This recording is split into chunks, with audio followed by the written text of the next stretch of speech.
Olá pessoal, tudo bem? Meu nome é Flaubert e seja bem-vindo a mais um vídeo do canal Catedrais de Babel.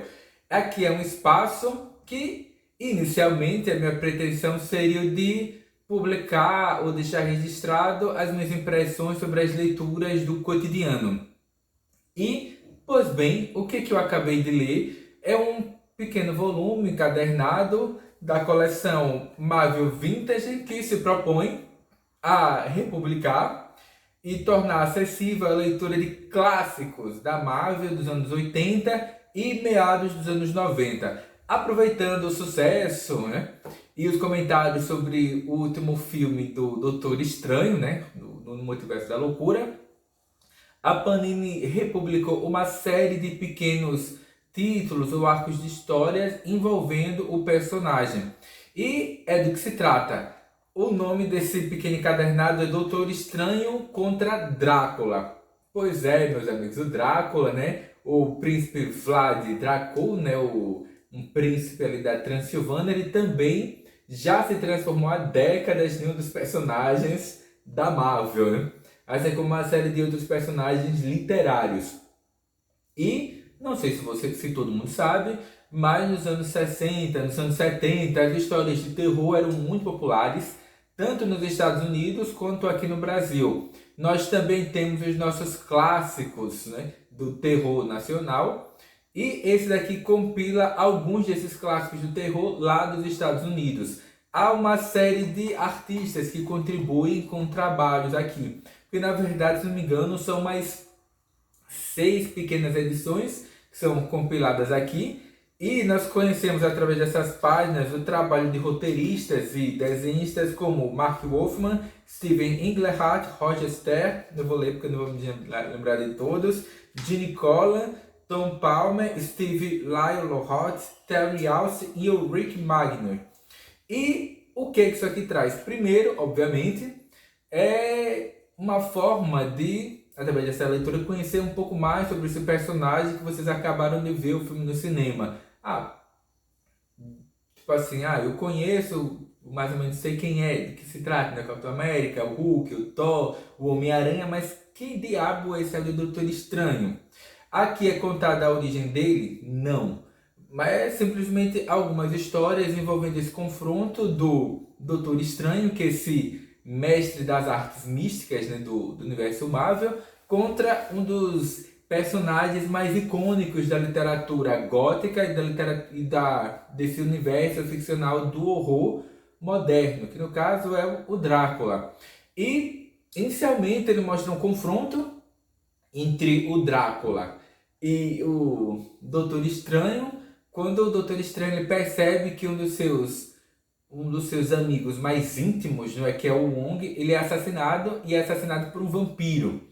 Então ele, através das suas artes místicas, ele consegue detectar ali no corpo sem vida do seu auxiliar e amigo Wong quem foi o seu assassino. Ele descobre atônito que foi o Drácula. Então ele viaja em busca desse vampiro quase que mitológico, né, que surge ali do século XVI, para tentar derrotá-lo. Há um confronto inicial entre eles. O Doutor Estranho é quase derrotado, mas ele consegue sobrepujar, a partir das suas artes místicas, o Drácula e consegue, entre aspas, eliminá-lo. Só que o Drácula, aqui nesse universo da Marvel ficcional, ele é imortal. Então ele pode simplesmente ser repelido, ser aprisionado, mas ele não é morto. Anos depois há um novo confronto entre o Doutor Estranho e o Drácula. O Drácula agora ele busca vinganças e tenta, entre aspas, ter acesso a uma espécie de tomo, de livro negro da magia que está em posse dos Vingadores. Então o Doutor Estranho ele entra em contato com a Wanda Maximoff, que é a Feiticeira Escarlate, e pede que ela autorize a sua entrada na mansão dos Vingadores para que ele possa não só proteger esse livro do assédio do Drácula, como também, entre aspas, utilize os feitiços e encantamentos presentes nesse livro para dar cabo de uma vez por todas com o Drácula, né? E é engraçado porque nós temos contato, pelo menos é uma coisa que eu não conhecia, com uma série de personagens de heróis de historinhas de horror da Marvel, né? Como Blade, o Caçador de Vampiros, é Hamilton, como é que é o nome dele? Hampton King, que é uma espécie de detetive vampiro. Ele é assassinado, aliás, ele é transformado num vampiro por um desses monstros das trevas, e ele tenta, entre aspas, descobrir qual foi o vampiro que deu cabo da sua vida, né? Esse é o mote dessa aventura. Tem um outro que é acho que é Frank Drake, que é, entre aspas, o último descendente mortal do Drácula. Então ele tem como é que se diz, esse objetivo particular de vida, que é de eliminar esse seu parente das trevas, digamos assim. E o último, que eu acho que eu já citei, que é o Blade, o caçador de vampiros, que ele tem na infância, sua mãe assassinada pelo vampiro e ele busca por vingança. E enquanto ele não descobre quem foi o vampiro que assassinou a sua mãe, ele tenta eliminar o máximo possível esses seres trevosos, né? E aqui o Wong, essas aventuras posteriores, ele por algum motivo ele já foi ressuscitado e ele participa também dessa busca implacável pelo Drácula. Lembra muito aqueles filmes antigos, né, da Hammer, ou filmes clássicos de vampiros, porque ele mistura uma série de elementos, né? Porque o Drácula, na verdade, ele reúne uma espécie de secta de pessoas que adoram esses seres das trevas, né, como vampiros, e as forças do Drácula, ela, entre aspas, deriva ou emana dessas pessoas que fazem culto aos vampiros, e daí segue. E também nesse encadernado, eles contam, vamos dizer assim, né, por alto, a origem da maldição ou da raça dos vampiros no universo Marvel. E como no período, que eu acho que isso aqui é do finalzinho dos anos 70, deixa eu ver, acho que 76, 77, ele não diz explicitamente de que ano que é essa publicação, mas como no período a Marvel era detentora dos direitos de publicação de histórias em quadrinhos do Conan, né? Aquele personagem do Howard Howard, então eles associam a origem do mito vampiro, né? Desses animais, desses seres das trevas, com a era iboriana, né? Os vampiros teriam surgido antes da queda de Atlântida, né? E dos reinos dos filhos de Áries. Então ele pega aquele contexto básico até pré-era iboriana, né? No período ali do rei Ku, e diz o seguinte: olha, os vampiros surgiram naquele período, né? Nessas eras que estão há milênios afastados de nós, e conta, entre aspas, ou revela qual seria a origem dos vampiros nesse universo aqui ficcional da Marvel. Eu vou até ler um trecho, porque eu achei muito complexo, não consegui decorar isso, li umas 3 ou 4 vezes, mas eu fiquei muito confuso. Assim, o texto não é confuso, mas eu não sei se vocês já tiveram experiência de ler alguma história em quadrinho aqui dos anos 60, aliás, do final dos anos 70, mas os roteiristas eles eram muito verborrágicos, eles falavam demais, são textos gigantes. Um livrinho desse aqui com 160 páginas, eu passei uns 4 dias para ler, porque é muito texto. Eu fiquei assim, meu Deus, eu estou me sentindo lendo um romance de tão volumoso que é o texto, né? Aí tem pessoas que dizem, eu tenho saudade da era dos formatinhos, porque isso aqui nos Estados Unidos, essas revistas saem nesse formato, e aqui no Brasil, nos anos 70, 80 e 90, eles eram lançados num formato menor do que esse. Então, o texto, como a revista ficava reduzida, o texto, como era muito grande, não cabia nos balões de falas. Então, eles sintetizavam o texto e colocavam como se fosse uma espécie de resumo. Então, assim, realmente, se você tem essa edição aqui, que foi publicada ali nos anos 80 aqui no Brasil, eu acho que seria interessante trocar por essa, porque, como eu disse, é muito texto, os roteiristas, eles escreviam muito aqui, os personagens falam muito, e se for no formato menor do que isso aqui, o texto fica quase que impossível de ser lido. Então, o texto, que era publicado nessas edições que saíram aqui no Brasil nos anos 70, 80 e 90, era uma espécie de resumo, síntese do que originalmente eles diziam nos balões de fala, porque eles falam muito. Eu vou dar um exemplo aqui mostrando uma imagem. E fora assim o tema do erotismo aqui, porque essa mistura entre horror, suspense e erotismo com mais leve, quase que mais leve pitadas de pornografia, apesar de ser um gibi da Marvel, eles trazem, porque olha essa pose da Feiticeira Escarlate sendo visitada pelo espectro, né, pelo espírito do Dr. Stephen Strange, né? Assim, mas é um erotismo, entre aspas, não tão explícito como de outras vampiras, de outros personagens, comparando da Barbarella, ou da brasileira, né, Misa, a mulher vampiro, que até hoje eu me pergunto onde foi parar. Eu me lembro quando eu era adolescente, eu comprei um volume gigante assim, dessa personagem nacional que é Misa, a mulher vampira, e eu não sei o que aconteceu. Eu não sei se eu emprestei para algum colega e ele jogou fora. Eu não sei se minha mãe folheou e achou que era uma revista pornográfica e jogou fora. Porque, repetindo, há uma relação muito tênue, né, próxima entre esses gibis de terror e de pornografia ou eróticos. Porque, repetindo, a personagem nacional Misa, a mulher vampira, ele trazia assim, umas cenas de um erotismo que era bem forte, né? Então acho que eu emprestei para algum amigo e não me devolveram, ou minha mãe folheou e achou que era uma revista imprópria, né? E jogou fora. Mas eu não sei o que aconteceu com a minha revista lá da Misa, que era um compilado assim, tem várias histórias, mas enfim, não sei o que foi que aconteceu. Ah, e voltando aqui, para ler mostrar primeiro a página para você ver. Claro que isso aqui é uma recolorização. Original, não são as cores originais, mas é inspirada na palheta de cores originais. Porque vocês têm que lembrar que essas revistas, mesmo nos Estados Unidos, elas eram publicadas originalmente em papel jornal. E no papel jornal ainda mais, digamos assim, frágil do que o que é utilizado aqui no Brasil. Então, essas revistas elas não resistiram ao tempo, porque o papel, como é que se diz, o papel jornal, ele oxida muito fácil, ele é amarelo, fica quebradiço, as cores aos poucos elas apagam. Então, quando a Marvel faz esse trabalho de republicação e de, como é que se diz, de digitalização dos seus acervos, eles são obrigados a saber fazer um trabalho de recolorização das páginas, né, dos quadrinhos, porque, repetindo, o papel, o jornal ele oxida muito rápido, fica quebradiço, as cores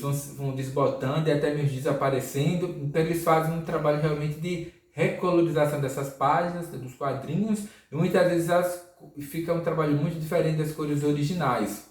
Mas aqui eu tenho a impressão que eles tentaram fazer simplesmente a manutenção da paleta original de cores, mas visualmente eu acho que eles não conseguem fazer isso, né? Mas eles tentam deixar próximo ao original. Ah, tem um trecho aqui que eu gostaria de ler, que era o seguinte: na era pré-cataclísmica, antes dos continentes serem dragados pelos oceanos, um grupo de místicos atlantes descobriu os pergaminhos deixados na Terra pelo demônio Quiton.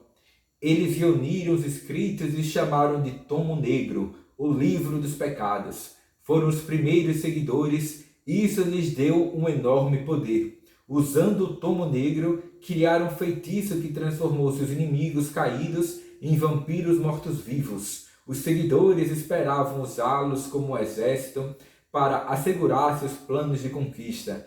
Teriam dominado o mundo se não tivessem cometido um trágico erro. Mas o feitiço tornou os vampiros mais poderosos que o planejado. Eles se viraram contra seus criadores e os mataram antes que fossem escravizados.